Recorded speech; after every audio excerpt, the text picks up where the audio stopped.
Kia ora everybody. I'm Kerry. I'm going to ask you all to get uncomfortable, stand up and move closer. We're going to have a really cosy session here today. And so actually you have got the amazing opportunity of an actual, almost a one-to-one conversation with some really interesting people who've got lots to share with you about as much as we know about this interesting topic. So thanks very much. So kia ora and welcome. We're going to be exploring long COVID and what it is and what it isn't, and is it really a thing, and how much should we care, and how well equipped are we to respond? What might it mean from each of our perspectives? So today I have got with me some very esteemed gentlemen. My name's Kerry. I know nothing about long COVID, so my job is to ask intelligent questions if I possibly can. And so who I have with me today is Professor Warren Tate. Professor Tate is a Professor of Biochemistry at the University of Otago, and Warren specialises in unusual diseases, including chronic post-viral fatigue syndrome, which has got lots of similarities to long COVID. I have got, in the middle here, we have Dr. Cowan, who is Chief Scientist and GM of Research at the Institute of Environmental Science and Research. Brett is an emergency medicine professional and has played an advisory role to the government on genome testing, wastewater testing, etc. So lots of good insights there. And lastly, Dr. Lloyd McCann. So Lloyd is the CEO of Mercy Radiology and Clinics, also an emergency medicine professional, and with a history and passion for digital innovation in health systems. So lots of different perspectives with us today. What we're going to do is we're going to kick off by I'm going to ask each of the guys to just give us a bit of an overview from their perspective, what it is and what they might like us to dig into. You are going to have the opportunity to pose some questions, and so because there's a really small group here today, we can use the app, but actually you have a really good opportunity of getting your specific questions answered, which is pretty cool. So we'll kick off with a little bit of a discussion, and then feel free to collect your questions as we go, and if I see anything really exciting coming up, I'll divert away from my pre-canned questions and jump into the ones that you give us today. So I'm going to ask, who am I going to ask first? I'm going to ask Warren, actually. I'm hoping, what is it? And give us some thoughts and some perspectives. So long COVID is a quaint name for an illness which you will know develops after people are infected with COVID-19. But it's not a new illness. In fact, it's a classic example of a post-viral syndrome, and in most cases a post-viral fatigue syndrome. There have been many of these in the last 100 years, but they've generally been geographically isolated, and there's been a few thousand cases, and they will throw up maybe a few hundred cases of a post-viral fatigue syndrome. The difference with SARS, of course, is we've had over 600 million cases now worldwide, and that means with the generally accepted about 1 in 4 will go on to have a long COVID type syndrome. That means 150 million people with this worldwide. In New Zealand now, because we've had just about half the population who have had COVID-19, we can look forward to maybe in excess of 200,000 cases. So it's going to have a huge impact. So the critical questions for our financial services, our health system, our social system is how debilitating is this disease going to be for the people that get it? And will it be lifelong? Because we have some experience with the other post-viral syndromes. And what I'd like to have a chance at some point during the hour to do is just to present some solutions that I think we need to be, or changes we need to be doing now to make ourselves able to cope with the financial impact. Magic, thanks Warren. Some scary numbers in there. Brett. Oh, thank you. I'm going to start by slightly disagreeing. I don't know if that's a good or bad thing to do. We love that. I think this is a new disease within a cluster of existing diseases. So we've not had this virus before. It's clearly a new virus. So it's a new condition that sits within a cluster of conditions that we've become somewhat familiar with. The second thing I think is it's an uncertain disease. It's not easy to diagnose. It's not easy to test. There isn't a test that you can take and you will either be positive or negative. Treatment is uncertain, and of course we have no idea what the 10-year outlook is until we wait for 10 years. So the second thing that I'd just like to say is it's high levels of uncertainty. The third thing I think is significance. The numbers could be large. We don't really know. There's evidence which is conflicting. I'm sure we'll explore some of that. So we end up with an uncertainty and significance dilemma. Where we have diseases that are highly certain, we know their course, we know how many people are going to get them. Where we have that certainty and the significance is high, we can manage risk because we know the numbers, we know how many, we have certainty about the disease, and even if there are a large number of cases, you can manage risk. If, on the other hand, we have a disease that is really, really significant and we know nothing about it, well, it doesn't matter so much because the number of cases will be low. So the thing about this condition is that there's high uncertainty and potentially high significance together. I think that the last thing I'd say is probably the thing that we're most clear about with this disease is what we don't know. I think we have good clarity about what we don't know. And so that represents another challenge for us. Fantastic. And Lloyd? Kia ora koutou katoa. Thanks, and I'm probably going to land somewhere in the middle. So it's going to be a really interesting 50 minutes or so. I would agree with Brett there. There is a huge degree of uncertainty related to long COVID. If I were to slide away from that uncertainty for a second, in terms of some positive framing. So as recently as at the end of August, Danny Altman, an immunologist in COVID research in the UK, wrote there is some good news related to long COVID. So in his estimation, it looks like we're starting to see fewer people actually with the diagnostic label of long COVID. Also, a decreasing frequency related to long COVID development with some of the new variants coming out. So some cautious optimism beginning to creep in. Also some advances, I guess, to the point Brett made around how we actually identify and diagnose this illness. So there's some very early research beginning to demonstrate that certain biomarkers are actually linked to long COVID. Something around serum cortisol levels and actually reactivation of Epstein-Barr virus with certain sufferers. And a lot of this research is actually being driven by comparative findings between people who are rapid recoverers versus those who go on to become long COVID sufferers. I guess for me, at a slightly more systems level, though, what's fascinating is that you've got a number of compounding and converging inputs related here. So we've got long COVID and the ongoing impacts that we're really only beginning to learn about. That 10-year outlook is something that is uncertain. But we've also got the continuance of, new outbreaks, new variants, and I guess uncertainty around what that picture looks like going forward as well, although more evidence is beginning to emerge. In New Zealand specifically, we've got this against the backdrop, obviously, of some significant health reform. Our system is under pressure, and I guess the COVID impact is now being exacerbated by the non-COVID impact and, the effects we're feeling across the health system. Related to workforce, related to planned care, etc., etc. And I think what we're seeing in terms of those compounding and converging inputs is that the response is evolving as well. So as a health system, we're a system under pressure. Our people are fatigued, but there is an ongoing need to obviously learn and adapt and evolve, which is more challenging when you're tired, when you've been at this for 2.5, 3 years. So for me, there's also a pretty key component just around culture change we need to undergo as a health workforce. So, to the question, what is it? Does it exist?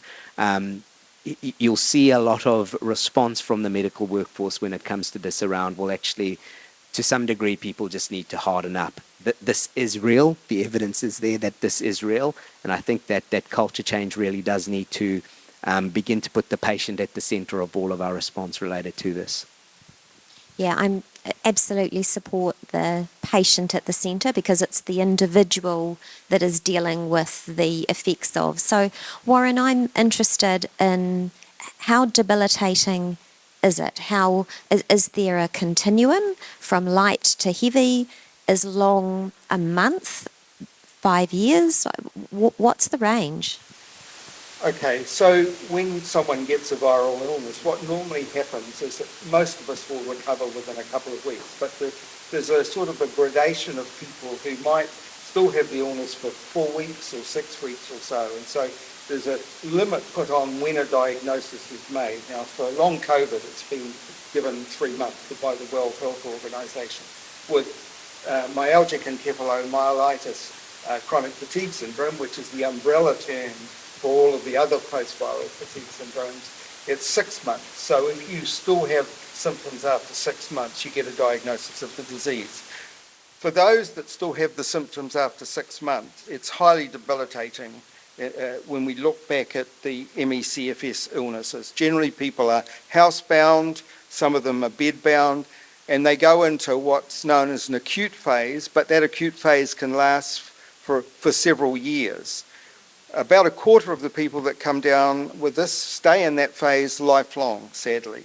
For 3/4, they are able to participate in a very fragile way into society, but they still have debilitating symptoms, and they have regular relapses. They're very sensitive. Any stresses, someone leaves a door open and there's a cold breeze, that's enough to bring on a relapse. So in that sense, for most of the ME/CFS sufferers, it's a pretty hard life. If you take employment, and this kind of indicator of how many people are affected like this, the estimate is that over 90% of people with this illness cannot actually undergo full-time or just get out of the home type of employment. Now with IT, some of them try and do some work at home, mainly lying on their beds. So it has serious effects, is really what I'm trying to say. Because this illness, I agree with Brett, it's different in the sense there's so many cases, and that brings so many different and new challenges for us. But in all of the other cases, because the illness, the viral illness has just thrown up a few cases, it hasn't been in the faces of the medical profession, in the faces of governments, and so there's been very little attention really been given to it or investment in research. The thing that COVID has done is it's brought this kind of illness into everybody's face. And now, for example, the National Institutes of Health in the United States has promised to put in over $1 billion into research. So that's a very exciting new development, because it means lots of people will be actually trying to find out and understand the nature of the illness and be trialling some therapies that might have promise, because that hasn't happened virtually at all with the post-viral fatigue syndromes in the 30 years that I've been associated with having an interest in studying them. Fantastic, thank you. Gosh, that sounds pretty alarming. Do we have a indication of how many people have been diagnosed in New Zealand? Like, is there a central register or central response? The New Zealand Disease Association certainly has numbers, and it's kind of, it's changing all the time, but the thought was there's about 25,000. Just recently I talked to the president, and she said there may be up to 45,000 because many of them won't have been diagnosed. So let's say 25,000. And let's start to think about this from a systems perspective. Is there a national response? Should there be a national response? Lloyd, I'm interested in your perspective. You have a lot to do with the system, obviously from a private perspective, but certainly a connection into public as well. Thanks. Look, I think that estimate and that range is quite staggering in itself. If we're 25 to 50,000, let's say, and I think this is one area where the graduated or the evolving response we have had to COVID has been pretty successful, I think, overall in comparison to other jurisdictions around the globe. But there have been elements where I think we've not necessarily become complacent, but where we haven't gone as far as we've needed to go. So certainly from a digital and data perspective, there should be a mechanism by which we're able to capture with a reasonably high degree of granularity, the symptomatology associated with this, and then, that being able to feed into the national register so that we maybe get, our kind of error range down slightly from 25,000. I think the opportunity to systematize a kind of response extends beyond COVID now, actually. We were just having a discussion about this before, and this is about general preparedness for, pandemics, antimicrobial resistance, etc., etc. So the system needs to continually learn and continually evolve. If we become complacent, that's when we run into issues. And so I think the kind of data and digital approach to this really needs to be enhanced. There is an opportunity for us to, join data sets up and that type of thing. So this all links back to how systems speak to each other, interoperability, all of that good stuff. And there's never been a better reason to actually address some of those gaps than now. Brett, what's your perspective in terms of the system response? Should we be worried about new variants of COVID, or should we be focusing on dealing with long COVID? What's your view? We've had a roller coaster ride. It's been driven primarily by the emergence of new variants. So if you look at the waves that have occurred internationally and indeed in New Zealand, most of them are associated with a new variant. We know that the virus is continuing to evolve. And in fact, in the sequencing work that we do at ESR, we see new variants coming across the border on a weekly, if not daily basis. And the variant landscape in New Zealand pretty much reflects the international landscape now. The border previously provided us with protection, but now we have much the same as the international landscape. So recently we've had Omicron, and we've had various flavours of Omicron. The interesting thing about Omicron is that you might have thought it would have been a supercharged Delta or Alpha, or just built off but came out of nowhere. So if you look at the genetic changes for Omicron, it's got no lineage associated with it, just absolutely came out of nowhere. So instead of that rather orderly genetic evolution that we're seeing at the moment with Omicron, we had a stepwise change. So probably our single biggest risk as we look out is the risk of another stepwise change in a variant. That would be both more infective to be able to compete and also more serious in terms of its clinical course. So it could be that we've reached the end of the evolutionary roller coaster, and the current variants are relatively highly evolved, and we'll just see the pandemic melt away. And that does happen in pandemics. So my guess is that we probably will just see that gradual melting away of cases. We'll probably have seasonal COVID, so we'll still have plenty of cases. And that the one thing that we have to worry about is just that stepwise change in a variant. And if that happens, then all bets are off. But the hope is that that doesn't happen. So what should we be worried about? We should be worried about all infectious diseases, not just COVID. When we look at the bacteria that are immune to our antibiotics, we had a lot less of them with COVID because they're mostly imported. So we know now that our measles vaccination rates are low, we've got polio occurring around the world. So I would say that we just move on from COVID and we have surveillance and infectious diseases systems that really apply to all infectious diseases. We need to be vigilant for that stepwise change in a variant, and we now need to turn our attention to things like long COVID, which is essentially the legacy of the experience we've had. Long COVID, and perhaps firing up our immunisation programs in our children to make sure that things like measles, polio, etc. don't turn Measles up. has about the same death rate as COVID, 1,000 maybe. And our measles immunisation rates are absolutely making us vulnerable to a disease that affects children. It's one of the ironies of COVID. Typically, viral infections affect the young and the old, broadly speaking. And COVID has been unusual in that young, particularly children, have not been particularly affected. It's not affected, but not particularly affected. So we've got a group here of finance professionals, a lot of insurance people, of which I am one as well, so quite interested in this topic.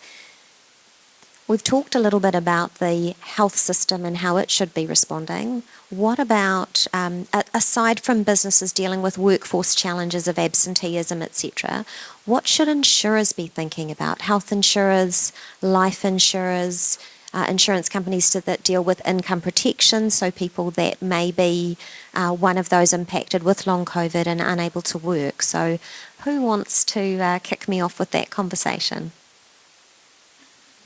Brett, jump in, and then Warren. Okay. So, just some introductory remarks. So long COVID is a sort of a chronic, relapsing, debilitating disease rather than a lethal disease in general. Now that's probably not completely true, but in general. So the risks are probably more, not so much at the life insurance and a death risk, but they're a debilitated, so if you're looking at income protection insurance, the inability to either work or perform previous roles, that's really where the risks lie. As I said, there's a lot of uncertainty with this condition, difficulties with diagnosis. And we have to remember that many of the symptoms that are associated with long COVID also occur without COVID. If we think of mental health issues, if we think of many of the fatigue, the weakness, brain fog, many of these things can occur without COVID.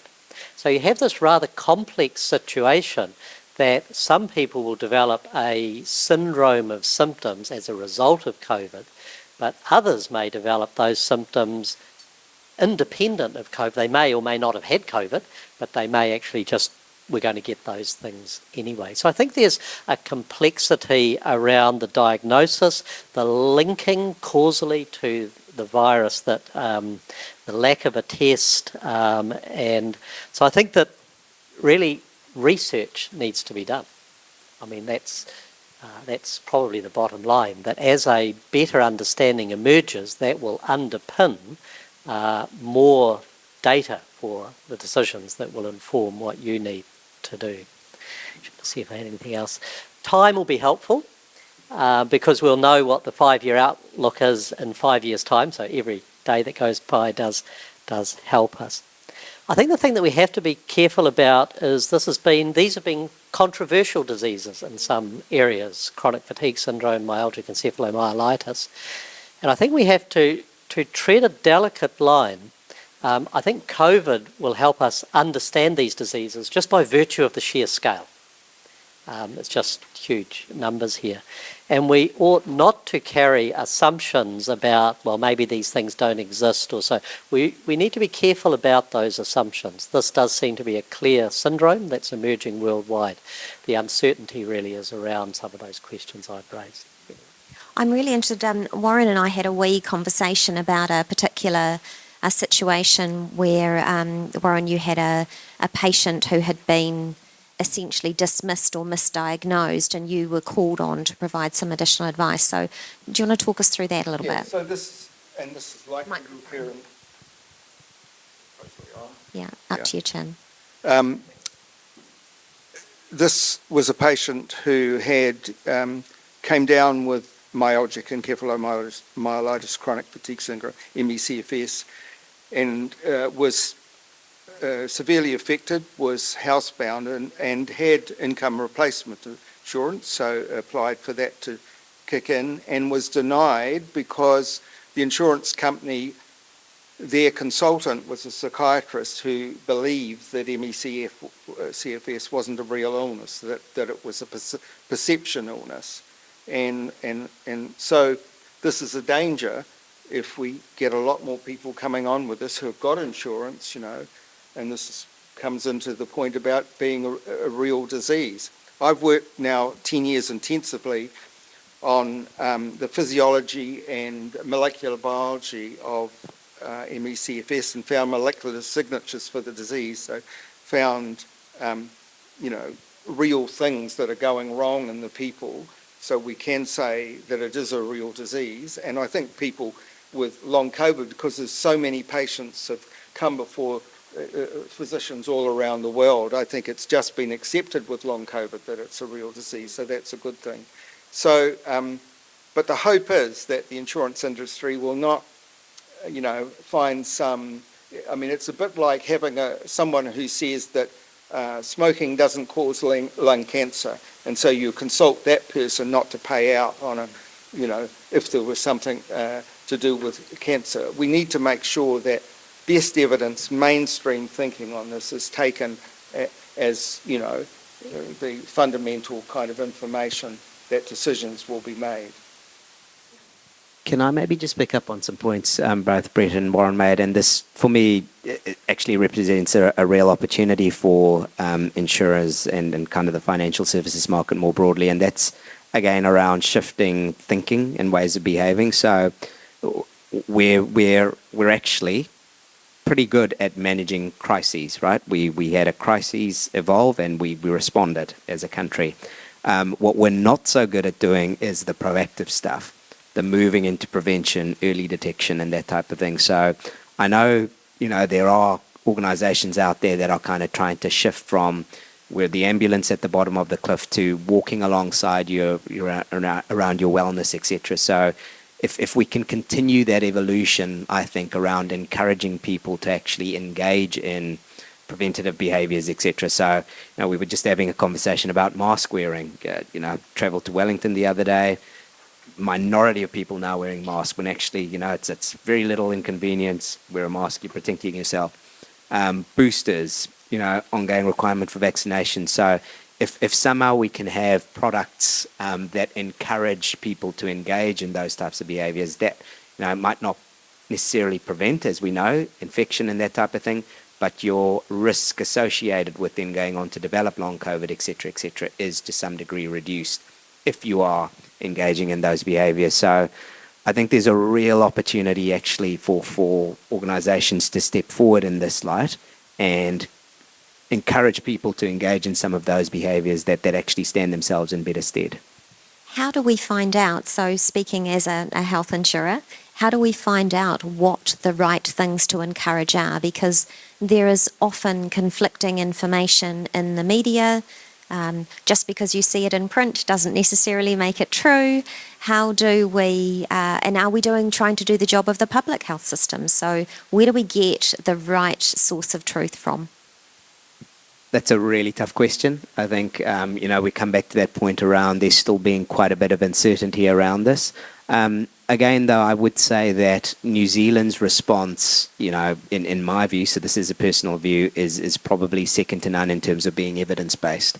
So I think, we do need to come back to institutions like ESR, our own academic community, to give us the best evidence in terms of where those investments should be occurring.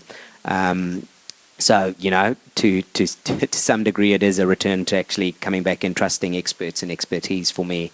I think there is also the opportunity to learn from other jurisdictions. So, to a large degree, we have seen a number of examples of what does not work.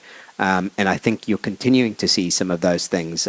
So where, in my view, again, certain jurisdictions have kind of tried to go, well, we're done, COVID's over. What you see when you look at the data is that it's clearly not done. It's not over, and the morbidity and mortality associated with that is still actually pretty significant. So the opportunity to learn from some of those jurisdictions and I guess not do what they've done. So I know there are institutions and organisations where health insurers, as an example, can compare notes internationally. Those would certainly be forums I'd be encouraging our teams to engage in, but certainly come back to, what are our own experts telling us about this is a good place to start. I'll just add one thing. I mean, there's a real challenge here, is that this is kind of new. There isn't a body of evidence or knowledge. We can't go to another country. It's new as a COVID condition, but it's also brought into the light, ME and CFS as a condition that we perhaps not focused on that much before. So this is new. And with anything that's new, just as it was at the beginning of the pandemic, there will be an evolution of knowledge. And you've seen that with COVID. Vaccines appeared. It's a new lot of vaccines now. We've got antivirals now that are available, Paxlovid and Molnupiravir.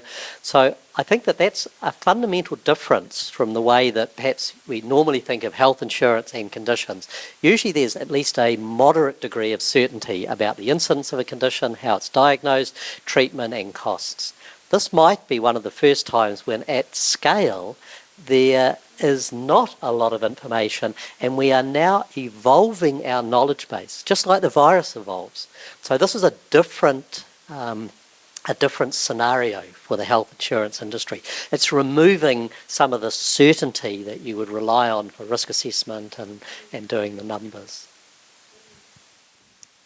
I can see you look like you've got something to add to the conversation. There hasn't been any teaching in our medical schools on post-viral illnesses. So when doctors graduate and they go out into the community and they meet a patient like this, since we talked about being patient-centred, they're not sure quite what to do. They do a blood screen, nothing shows up. So this has been the past. What we need to do is to make sure that all of the clinicians have up-to-date evidence-based information so that patients across the country can get proper care, that it's the same care in Kaitaia as it is in Dunedin, and at the moment that isn't necessarily, unfortunately, the case. What else? Okay. I was going to say that, and at the moment our health system is really, really creaking at the seams, dealing with a lot thrown at it externally, but also internally with reforms. I'm not going to ask a question from a medical perspective, I'm going to ask a question from a business perspective. So if I'm a claims case manager sitting in an insurance company, and I have a claim come across my desk for somebody with income protection, and the GP is, there's no support, but the patient, the customer is adamant that they are suffering from long COVID and unable to work. Where does that case manager go for expert help and guidance? Who do they refer that patient to? What do I do? Who wants to take that one? I think that'll be easy in 10 years. I want to know today. And that's part of that evolution that I'm talking about. Probably in 10 years' time, we'll be quite familiar with long COVID. We'll have more. We won't know everything, but we'll be. So the question is what to do today. And I think that the dilemma here, if I imagine myself in that case manager's shoes, this could be quite a material financial risk to a health insurer in terms of the scale. And you do need some certainty regarding diagnosis, consistency across a portfolio and those things. So the rather, perhaps not very satisfactory advice is you really can only seek those who are specialising in an emergent way to take an interest in this condition who can provide a considered response. The difficulty is that it probably won't be unequivocal and clear. There may be some variation. And so this is not the fault of the virus or the disease or the patient. It's just the way it is at the moment. Would you like to add to that, Warren? Could I just say that really what these diseases are is the individual's genetic makeup and how they respond to an infection. So each of us respond in a slightly different way. So sadly, there's a proportion of people among the population that are susceptible to having a kind of an immune response which leads to these long-term conditions. And everybody's unique in that sense. So there's that kind of variation. However, from a symptom point of view, the World Health Organization with long COVID, they went through an iteration process with about 250 people, included people that had COVID and had long COVID now, and they came up with a group of symptoms, core symptoms, which are pretty well identical with ME/CFS. So I would say I'm seeing a bit more certainty. In my own studies, I've done a comparative study with ME/CFS patients and the first long COVID patients that we had in New Zealand, and only took 5 patients in each and compared them, and what we could see, and healthy controls. All 5 separated away from the healthy controls, and they overlap very closely with the ME/CFS people. And what I've been looking at is immune functions, inflammatory functions, energy production functions. So I'm seeing quite a lot of certainty, in all of the patients that had been considered to have long COVID or ME/CFS, and seeing the same kind of differences, but within a unique kind of immune response to the condition, which has pushed them over into this long-term condition. That's my kind of view of what it is. And so, it's individual basis, really. Can I just add, and I'm going to not answer the question, but sort of chuck a challenge back. This is consistent, I guess, with our response, right? The opportunity here is to kind of systematize the learning to some degree where, first response to the claims manager might be, have you talked to colleagues in other organizations, et cetera, around how they've dealt with this? But there is an opportunity for us actually to systematize, whether that's a national platform again, as we've kind of, I think, danced around, so that there is some consistency for consumers around this. But also, again, bringing it back to actually there are individuals here who do have a product, and I guess they're looking to generate value from that product. So it is balancing that risk that is associated here with actually systematizing the learning and then bringing the right resources together so that we can get something of a consistent answer. So actually, rather than individual insurers having to figure out their own response, having a national conversation of insurers with some health experts at the table to support the most sensible response today, and then stay across what's evolving and what we're learning as we go. Great, thank you. That's a very clever suggestion. I've got a couple of questions here. So one is, are we still seeing new variants of COVID coming internationally? Are we still seeing that? I can easily answer that. The answer is yes. They all get numbered, and a few of them are now getting through into the media. But we see new variants, as I think I said before, on a daily basis coming across the border. Some of those are very small changes in the virus that really have no impact on the clinical course. But is the virus still evolving? The answer is yes. Are we seeing those variants arrive in New Zealand? The answer is yes. Do we expect that to continue into the future? The answer is yes. And not... At least I was able to be clear about something. Yeah, wonderful. Nice to have some certainty. So yes. And long COVID specifically, another question here, has it developed from a particular variant, so one more than other, Delta, Omicron? It doesn't seem to be. Yeah, well, there is variation, I think.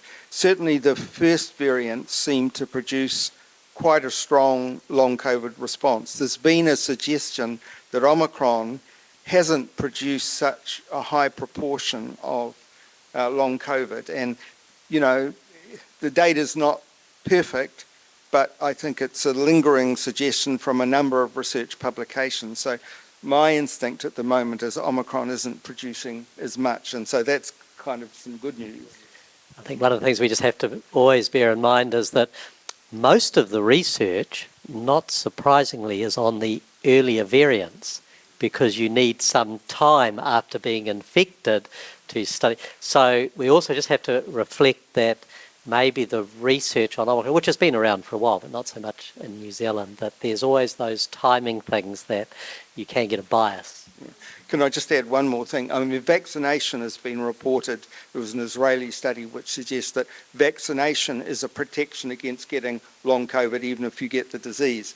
And then we've had a series of publications which have kind of countered that. And just yesterday, a new study came into my mailbox which says again that there seems to be quite good protection against getting long COVID from vaccination. So this is what I deal with every day. My opinions swing back and forward depending on what comes into my mailbox from the latest research. And again, there's a question here, which I'm going to take a little bit of license in because we've explored some of it, but it's really around, is there a danger in overdiagnosing? We risk creating sort of unnecessary fear or claims. What I want to explore is there an approach where we should be dealing more with the symptoms than the diagnosis, and what can we do to support patients back into a healthy state, or does it just have to run its course, and as an insurer you just pay the claim and step away? I know that's very... Well, I can pick that. New Zealand's had one outstanding MECFS specialist clinician. She was GP from the Howick Health and Medical Centre, now just retired, as in her 80s. And she, her whole practice was for MECFS people, and she ran a management. She was like a mother hen. She listened to each patient. She had a tool bag of a few things which might help, and what we found with MECFS, this is what I'm saying, unique response, is that there's a third rule. Something you try with patients, it might improve a third, it will do nothing with the next third, and it will make it worse for the next third. So that's how she's managed to practice, is given patients enough time, tried things with them so that they can manage their illness a lot better and cope with their symptoms. We hope with the long COVID research, of course, that we will get therapeutic strategies which are much more, helpful than that. But that's the way at the moment we can go about it. I think that we could be very pragmatic. If someone's got anxiety, or if they've got, one of the many long COVID symptoms, we could say, look, we're just going to focus on those symptoms and we're going to work on those symptoms, and there's merit in that. Patients, however, tend to find that somewhat dissatisfying. Patients generally do want to know whether they have a diagnosis or don't have a diagnosis. When you don't give a patient a diagnosis and say, look, we'll just work on your individual symptoms, you send a subtle message. I don't really believe you've got anything, actually. So I think there are some psychological dimensions to that. However, a degree of pragmatism, if someone particularly has some of the cardiovascular or neurological symptoms, then focusing on those symptoms of fatigue can be quite helpful. But I do think there's that drive for diagnosis that you see in patients, and some of the subliminal messages that occur if you don't do that. That makes a lot of sense. Question here, are there common characteristics among people who have developed long COVID? There was a news article talking about people with high cortisol levels less likely to develop long COVID. Well, that's quite a complex question, because normally when you get a post-viral illness, you'll get high cortisol levels, and then the body kind of responds to that and affects the regulation, and then cortisol goes down to lower levels than normal. And so that means cortisol is kind of an alarm hormone in a sense, so that the body can protect the organs when they're under control. So I think it's a rather one-dimensional sort of statement, really, I'd have to say. Another aspect of one element in the media which can send us off down rabbit holes which may or may not be helpful. If I could just add one point. I think there's, from your perspective, it's helpful to engage with expertise that gives you some knowledge about the uncertainty associated with each statement. Because many statements can be made, but if you make them with an uncertainty, that can be helpful. So if you say a certain symptom is, quite characteristic, and I'm giving you that with 10% certainty. Or if I make other statements, I say with 90% certainty. So as you operate in an area where there is uncertainty, then it's not black and white statements. So if you are engaging with people, ask them about their level of certainty. Can I just add something to that? Since the start of the pandemic, I've had hundreds of MECFS and potentially long COVID patients contact me just to ask for my advice. Initially I thought I don't really have much to give them in terms of, but I try to explain what's going on, and I'm amazed just how grateful and gracious they are when you take the time to try and explain something to. You say, look, I can't solve your problem. I don't know what the best thing is for you to do, but there are some options and whatever. I mean, just affirming that they're ill. I've had several cases of, a clinician told a patient that they had an anxiety disorder and they were hospitalised a couple of times and all of their homeostatic mechanisms were all over the place. I was able to affirm to her, because it was very clear cut from my knowledge and what I was seeing that this was a real thing. I said, you might have an anxiety disorder, you might have anxiety, but this is not anxiety.